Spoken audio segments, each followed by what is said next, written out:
Hey everybody, welcome to the Deep Dive Show. My name is Mpho Mutaurirwa. Our goal with the show is to bring you and I in proximity to the people and ideas that will show us that it is possible and it can be done, and eventually help us achieve on our dreams, on our goals. Today, ladies and gentlemen, we have a special guest. This man is a writer, he's an international speaker, the founder and managing consultant at Talita Kumi. Ladies and gentlemen, help me in welcoming to the show today, Mr. Pako Moshaga. Thanks Welcome so to the much. show, my brother. Thanks. Much appreciated, mate. Erra. Thank you so much for coming through. I think the first question I can ask, can you let us in on the beard oil? What are you using there? On the plug, eh? Yeah, give it. All right. So, I'm struggling, man. I'm struggling. well, one isn't the jeans. That's the first thing. Okay. And beyond that, it's really just your basics. Grooming, shampooing, hair food. There's no magic to it, honestly. Yeah, that's it. Don't you have like special products that you? Essential oils are good, So Okay. your rosemary oil and things like that mixed with a base oil like olive oil and stuff. Yeah, those are really good to keep it soft and just growing as well. Yeah. Yeah. Yeah, I know it's clean, man. It's clean. It's really clean. All right, man. Let's dive right into it. Yeah. Talk to us about Talita Kumi. Actually, you did some research on the name itself because I think it's very fascinating. I got a lot of searches Yeah. from the Bible. Others were from there. Others from there. Yeah. But what is Talita Kumi? Okay. So Talita Kumi is a phrase from the Bible, which basically means rise up. Yes. Yeah. So it's a name that I chose for my company because what I do is that I help people to discover themselves, to become better versions of themselves. And so I found it fitting. I'm a Christian for one. So I was Yes. like, okay, this is a perfect combination. Something from the Bible and it talks to what I do as a business as well. So I brought them together and I said, Talita Kumi Consulting. That's it. And now we're here. Beautiful. Yeah. Beautiful. So you teach people to rise up, basically, or that's your mantra, to rise up.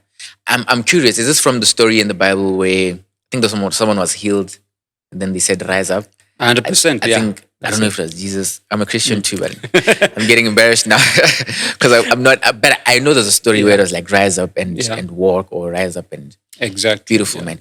Okay, talk to me about personal branding, because basically that's a lot about when you say Pako Moshaga, you think personal branding. Talk to me about personal branding. First, define it for us in your lens, and then break it down for us. Yeah.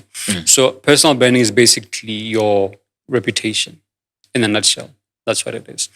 It's how people perceive you. It's what people think of you when they see your name and when they hear your name being mentioned.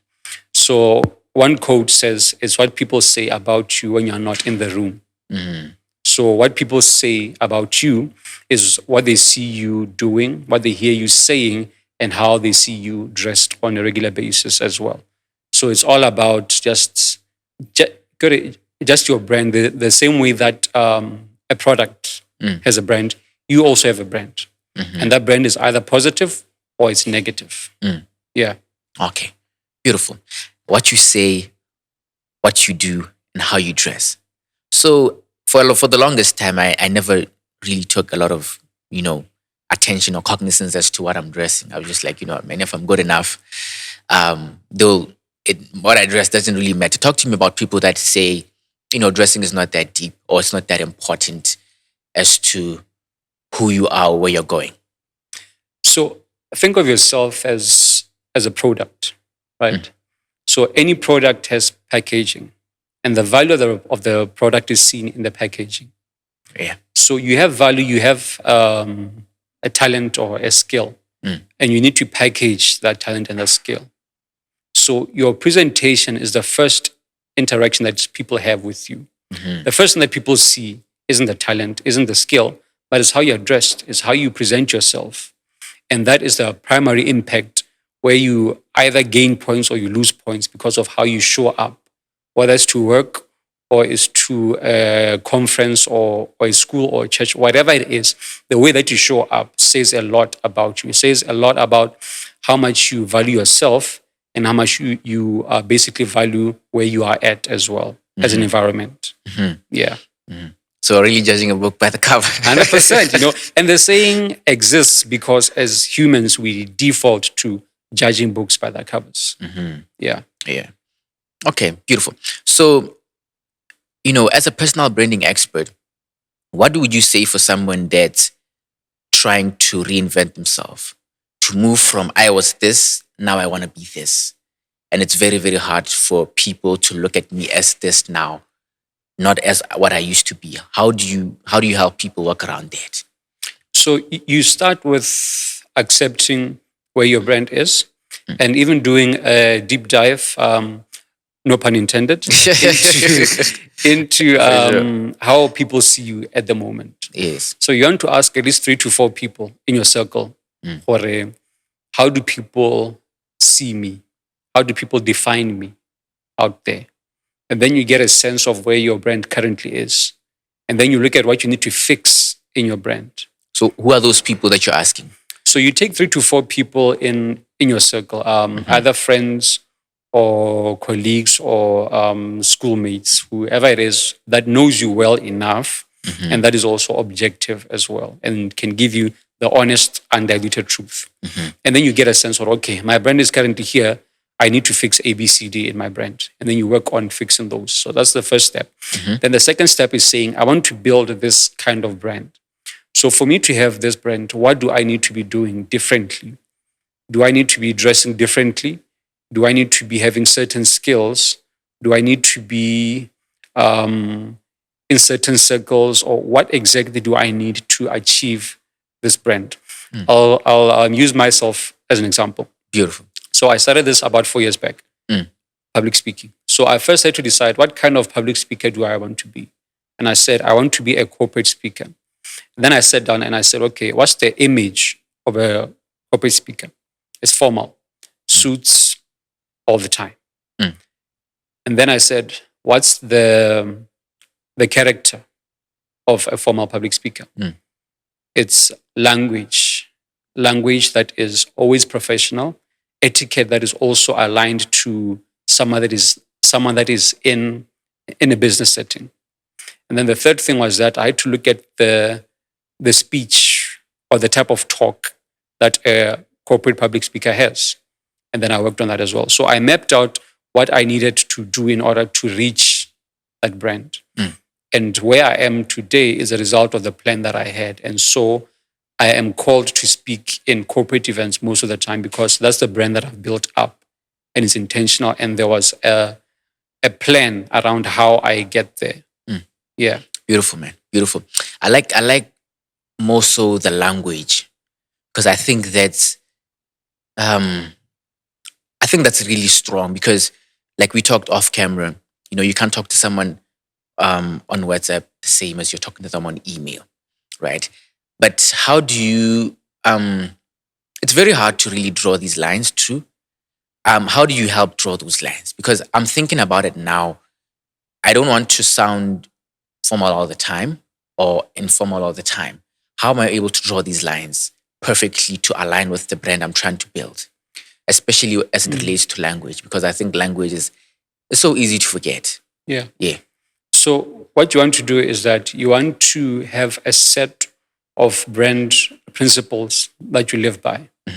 So mine are being professional, being kind and courteous. So whether I talk to you over WhatsApp or over email or Facebook, wherever it is, I always have those at the back of my mind that am I living by the brand values that I've set for myself? So that whatever conversation we have comes back to how I want to be seen by the world around me. Yeah. So you need to have a set of principles, 3 to 4 that you live by, which will basically govern how you behave and interact with the world around you, whether it's online or offline, whether it's in a social setting or a formal setting. Yeah. So you need to have that foundation. So what creates that magic number 3 to 4 of the principles you need to have? Like is there something around that number or it's just? Well, it's basically just the number of principles that are manageable and easy to remember, because four principles will basically be enough to talk to your social life, personal and business life as well. So anything beyond 4 is just a lot, and that's what you'd expect of a company, But as an individual, 3 to 4 guiding principles are enough for you to manage how you behave in an array of environments. Yeah. Beautiful. Ladies and gentlemen, we're going to pause here for a break. We'll be back with Pako Moshaga. You're watching this video. I'm guessing there's some amount of value that you're getting from this video. I'm here to tell you that we have more. We've created a Patreon account. This is a monthly subscription-based model where you'll be investing as little as $5 a month to be able to support our work. And in turn, you will have access to behind the scenes, exclusive content, live shows, and even information on future events. Your investment into us allows us to be able to create more and better content, to be able to push these stories off. It is possible and it can be done. So if that sounds interesting to you, head over to patreon.com/deep dive sessions and become a patron. See you on the inside. Welcome back to the show, everybody. We're here with Pako Moshaga.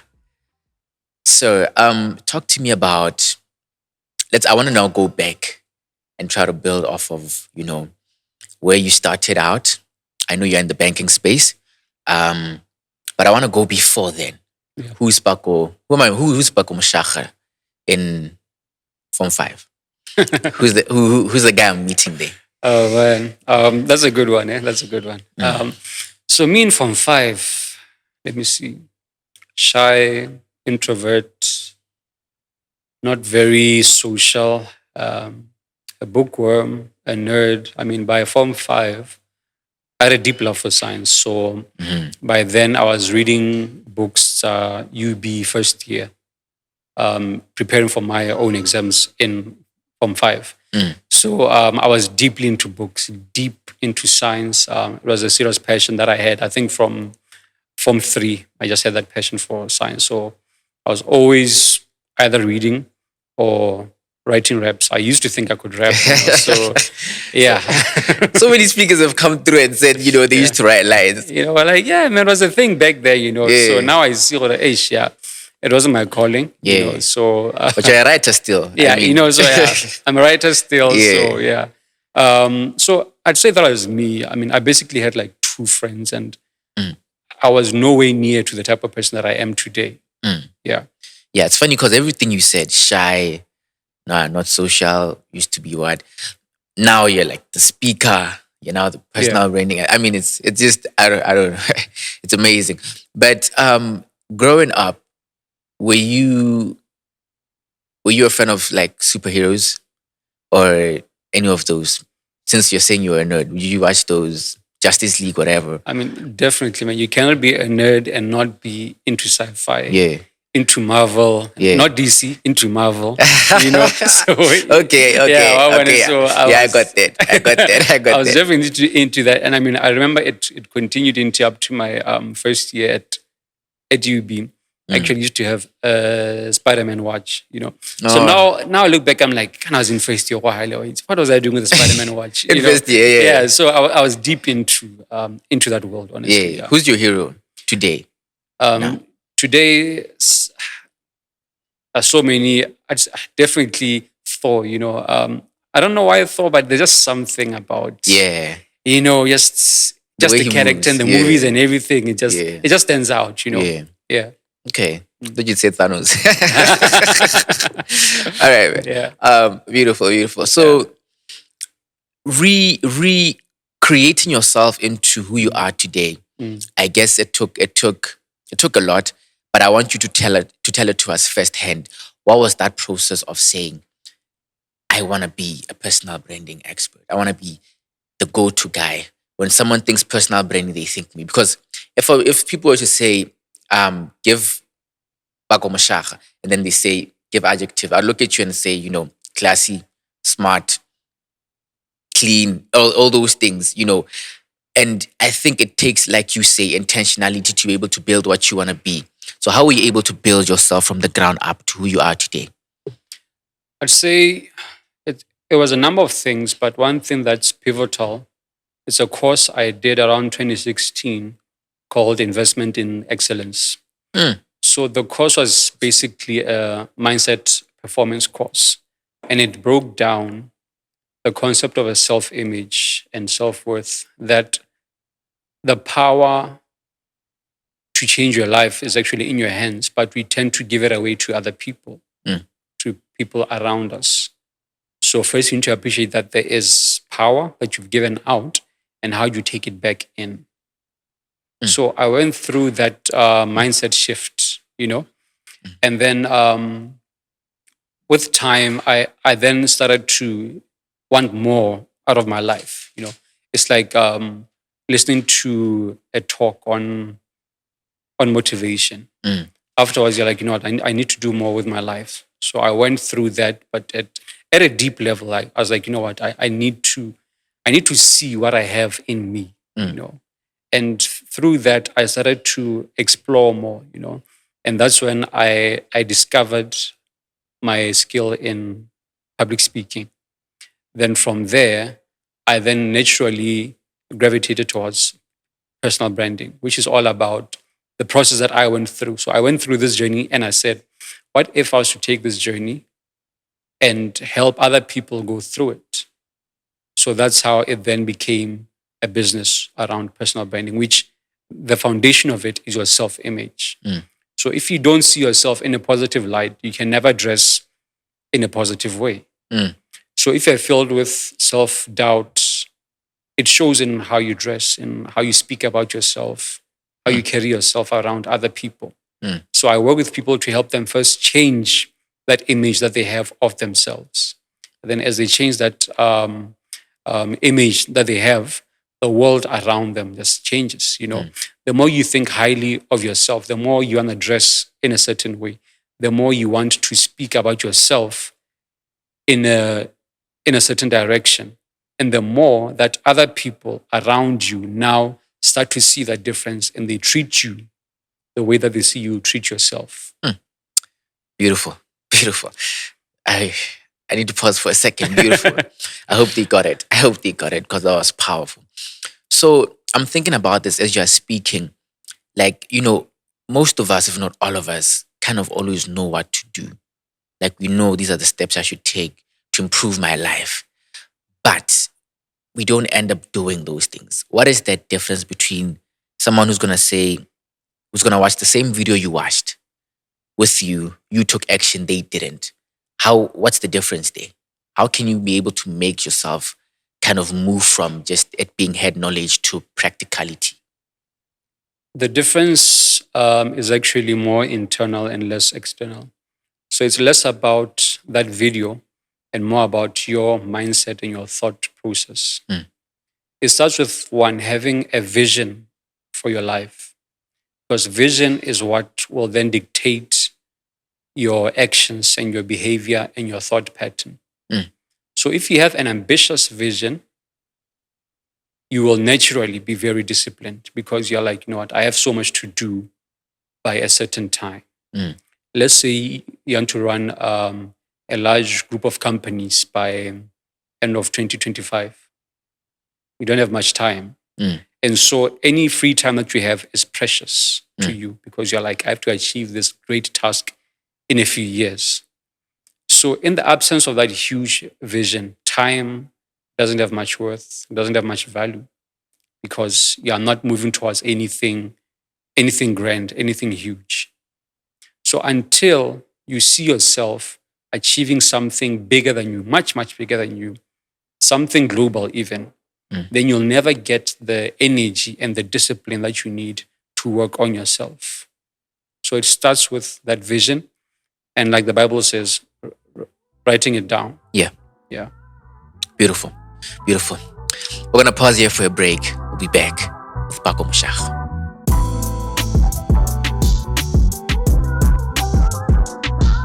Welcome back, everybody, to the Deep Dive Show. If you've watched this episode up to this far, definitely go down below and like it, and comment below on your biggest takeaway, and subscribe to the channel. Mr. Moshaga, there's a question that I had just off of researching your work, because it's pretty interesting, and I wanna know how you take it. How do you when you're not inspired, how do you gain inspiration, so to speak? Right. So I do that by taking in inspiration from other sources. So I'm big on listening to talks by other speakers, Mm. podcasts, and reading as well. And just basically listening to someone who is doing something far bigger than what I'm currently doing. Mm. Someone who's gone through the journey and has gone through the challenges and is honest and open about that. Mm. So I find it really helpful to take that in, either as a podcast, YouTube, a book, or so many different forms and sources as well. And one thing that I've also found helpful is going back to the vision that I've set for myself in terms Yes. of what I'm trying to build in the next few years. And I found it very, very helpful. Beautiful. Yeah. Beautiful. So talk to me about some of the personal brands that you know in the country that you know you like and respect. Are there any names you have? Yeah, definitely. I like Tumin Tuta's work. Umituta. Yeah, Tumin Tutang. Yeah, Mtutang. Tutang. Yeah, Okay. she does awesome work. She's a brand influencer for a couple of names. So I like the consistency and the growth that I've seen in her brand over time. It's really, really awesome. Okay. So that's one brand that I follow. I also follow Dipsy. I mean, he's been in the field for a number of years. He's Yeah. not active in on the pitch much, but his name is still well known and is still Yeah. And yeah, still going. definitely. Basically. Yeah. So I respect them for that. Yeah. Okay. Okay. Yeah, I think I like Dipsy too. I like Dipsy, but I didn't know. You said to me in Tuta. I didn't know to me in Yeah. Tuta. I'll definitely look into her. Now, as a man of your caliber, what are some of the problems or struggles that you're having at this point in time? As you've grown yourself into who you are today. What are some of the problems and challenges that you have? I think one of the challenges is not becoming static. Because Bots is a fairly small nation. So over time, you can get comfortable, with where your reach is and the platforms that you're on and the like. So I'd say the challenge is actually thinking beyond where I am, is envisioning a brand that is that's outside of the borders, something global. So I'd say definitely that's one challenge that I've been having, and over the past few months, I've just been thinking through that. Okay, how do I break off from this current mindset and thinking, oh wow, this is great, this is good. I've made it to thinking beyond. Okay, I've made it to this level. What's the next level, and how do I get there? Yeah, Beautiful. Beautiful. There's a question I have. I don't know if it'll come out the way I have it in mind as you're speaking. You sound very, relentless. You sound very, very, very focused, and just following your work, someone can gauge that off of you. How are you able to be in the state of unsatisfied bliss? Where you know that you've gotten to the peak of this mountain, but at the same time you're at the bottom of another one, and be able to keep that same energy, same drive, same. How are we able to cultivate that? So I'd say that my faith plays a big part in that. But I believe that God has placed a lot in all of us, and even in myself, and I likely won't be able to exhaust all of that. So with each level, with each stage, I'm thinking there's more than this, because I look at who God is and how large He is, and I'm saying, if He put something within me, then it's definitely something that is way bigger than me and way bigger than what I could ever think or even imagine. So that's the mindset that I have, that there's more to me than what I see right now. And there's always a next level. There's always something bigger than what I am doing now. Yeah, and that's the foundation of my mindset.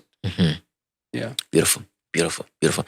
And you are in a space where I think you have access to a lot of people, and companies, business people are coming to you. But also at the same time, I think your eyes are open out to people that might be doing what you're doing.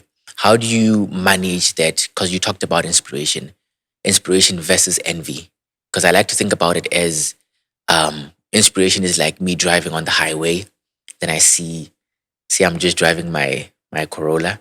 Then I see a Lamborghini and I'm like, man, it's a beautiful car. Then I continue driving. Yeah. But if I continue looking at the Lamborghini, I'm gonna end up crashing into the Lamborghini or crashing onto the side of the road. Because then that's no longer inspiration, that's now envy. How are we able to balance that dichotomy and be able to know that I can look but not, I don't know if I'm making sense. How No, are I we get able you. to I get draw you, that yeah. line and be able to make it inspire you instead of develop envy? So one thing is that we need to appreciate that we all have different journeys. Yes, sir. All of our journeys are unique. We might have the same goals or the same calling, but the way that we go about it will always be vastly different. Yes. So it's okay to be inspired by other people and to see what they're doing, but don't ever think that just because someone is doing exceptionally better than you, that it makes them better than you. You see, it's just that they may have started earlier than you, had different advantages, grew up in a different time that made it easier for them to get to where they are at the moment. So I appreciate that there are different factors that play behind the scenes. Yeah. And it comes back again to vision. If you have your own vision, a strong, inspiring, and challenging vision, you'll always be focused on what you are building and what you are trying to achieve. So if you don't have your own vision, you'll be inspired by someone else's vision and you want to have that as being yours now. So until you can have a clear path of where you're trying to go, you'll always get distracted and just taken by the wind. Yeah. Well put, sir. Well put. I want to come to you being a speaker now. What do you think are those key factors or key attributes that you need to have as a speaker? And also walk us through, your first speech and how you learned off of that to where you are today. All right. So my first speech was in 2018. I did it not really keen to do it because by then I didn't think I was a speaker. So I did it anyway. It was a small audience. So I was like, okay, if this bombs out, it won't be that bad. Yeah. So I did that. Went amazingly well. And that's how I was like, oh, okay, so I can actually do this. And I tried the second time, the third time. And now it's been a number of years, And in terms of the attributes of a speaker, one is that you need to have a style, that you use as a speaker. Are you a corporate speaker? Are you a more social, light-hearted, funny speaker? Are you inspirational? And beyond that, what do you want to achieve through your talks? Do you want to inform people? Do you want to educate people? Do you want to inspire a crowd? What exactly are you trying to achieve with your speaking? Then beyond that, you want to have content. What are you talking about? You can't talk for the sake of talking, but there needs to be certain defined content that you speak to. Is it helping people to develop themselves? Is it helping people to run businesses or what? There needs to be a clear path that I'm a speaker and this is my topic. This is my field.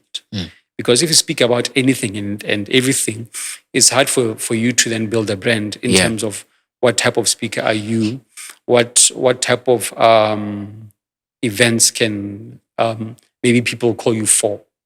So every brand is defined. It's a clear brand which is in this lane. So even as a speaker, that needs to be crystal clear. Beautiful. Well put. What do you say about people that say that, there's been a bad rap about motivational speakers? What do you say about that in terms of what people say? They say motivation is temporary. It's what? What do you say about that? What are your thoughts on that? Well, to that I say motivation is like it's like a spark plug in a car. It's meant to jumpstart the car, meant to ignite the process of the car starting and ultimately moving. So motivation is a spark plug that will jumpstart everything.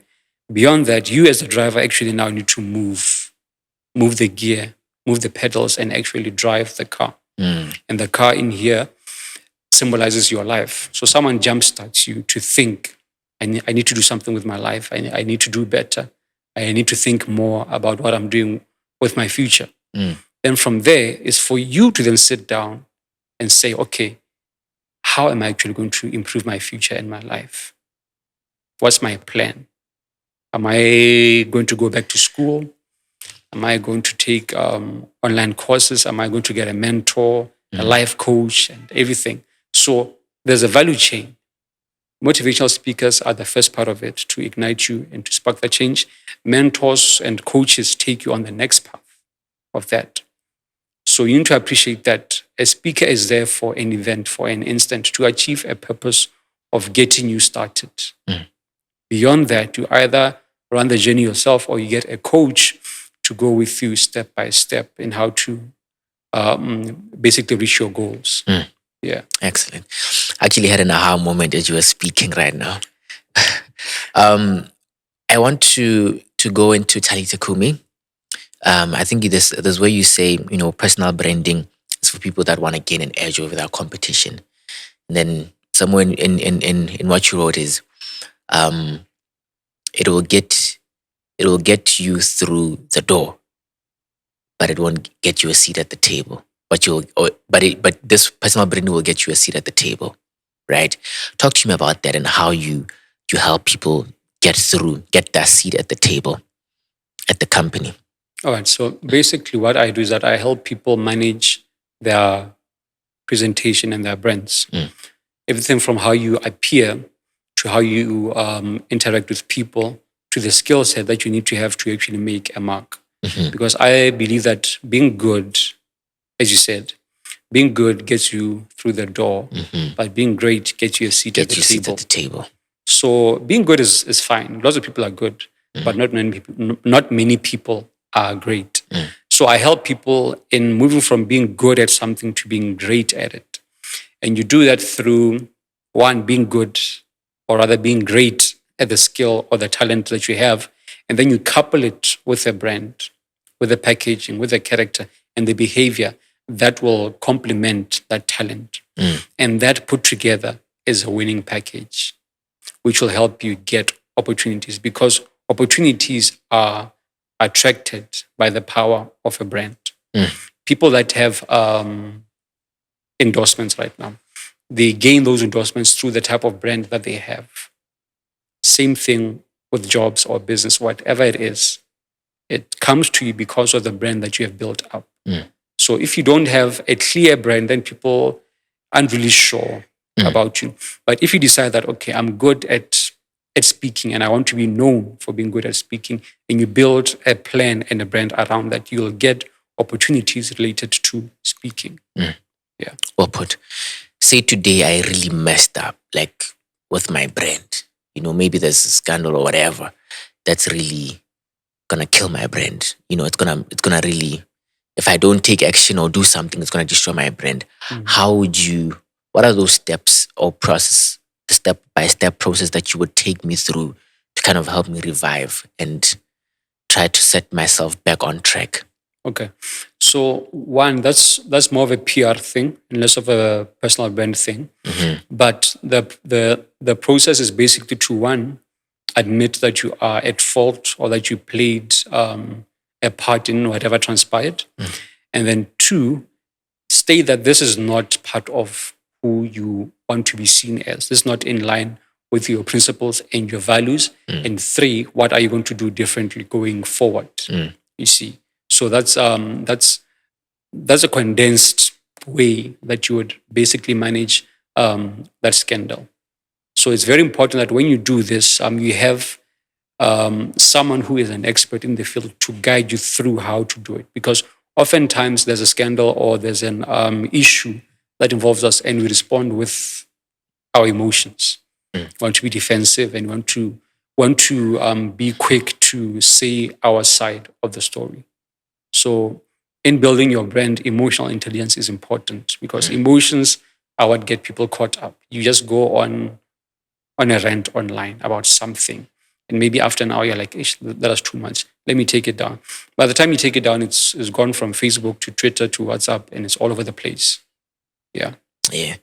I'm glad you answered that question because my follow up was going to be, if you're Will Smith's personal brand expert, what were you going to do about what happened? Yeah.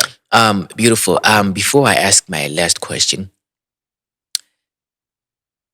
where in the whole nuance of you becoming, not nuance, but in the whole process of you becoming Pako Moshaga, what do you think is a part of you that you feel you have neglected?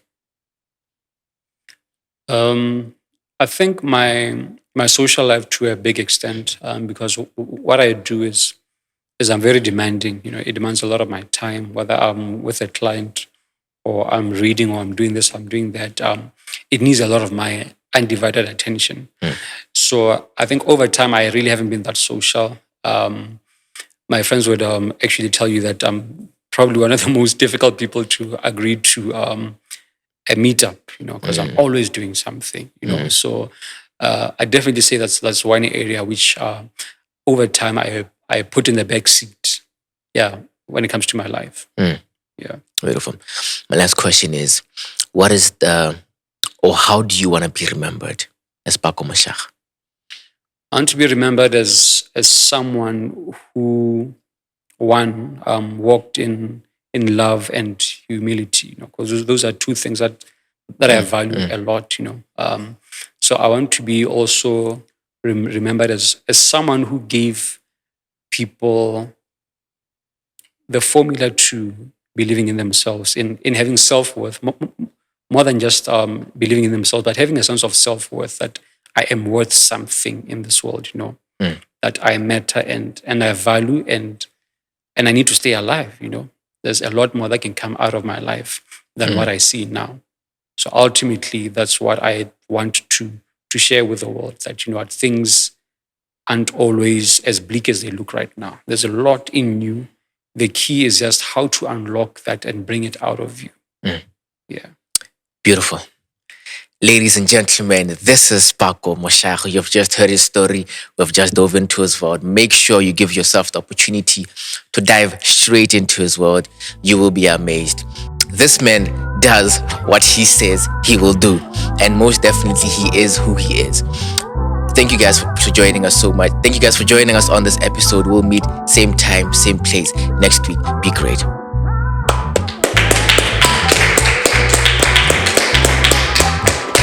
Thank you, sir.